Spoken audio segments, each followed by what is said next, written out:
নমস্কার বন্ধুরা, আশা করি তোমরা ভালো আছো। আজকে শুভ রথযাত্রা, তাই সবাই একবার বলে দাও জয় জগন্নাথ। আর আজকেই আমার বাবার বাড়িতে লোকনাথের পূজা আছে। আমার ছেলের নাচ দেখো, দাদু বাড়ি এসে তো ভীষণ খুশি, তাই একটু নাচ করছে। তো এখানে সবাই কাজ করছিলাম আমরা। আর এই ঘরটাতে হচ্ছিল ঠাকুরের সব ভোগ, এখানে ঠাকুরের ভোগ রান্না করা হচ্ছিল। আর দেখো সবাই কাজ করছি আমরা। আর এখানে দেখো, এটা আমার একটা ছোট্ট পাপা। একদিকে আমরা পূজার জিনিসপত্র গুছাচ্ছি, আর একদিকে দেখো বাড়িতে সবাই চলে আসছে এক এক করে।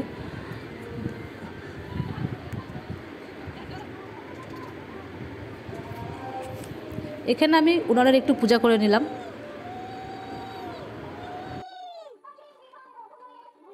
আর এই দেখো, আমার বাবার বাড়ির সামনেও মাঠ আর একটা বড় পুকুর আছে। তো লোকনাথের পূজা শুরু হয়ে গেছে। আজকে একটা ভালো জিনিস কী বলো তো বন্ধুরা, সারা রাত তো প্রচুর বৃষ্টি পড়েছিল। তো ভেবেছিলাম মনে হয় সারা দিনটাও বৃষ্টি পড়বে, তো দেখলাম যে না, রোদ উঠে গেছে, বৃষ্টি নেই, সবাই আসবে, মজা করতে পারবে। সবাই একবার বলে ফেলো জয় জগন্নাথ আর জয় লোকনাথ বাবা।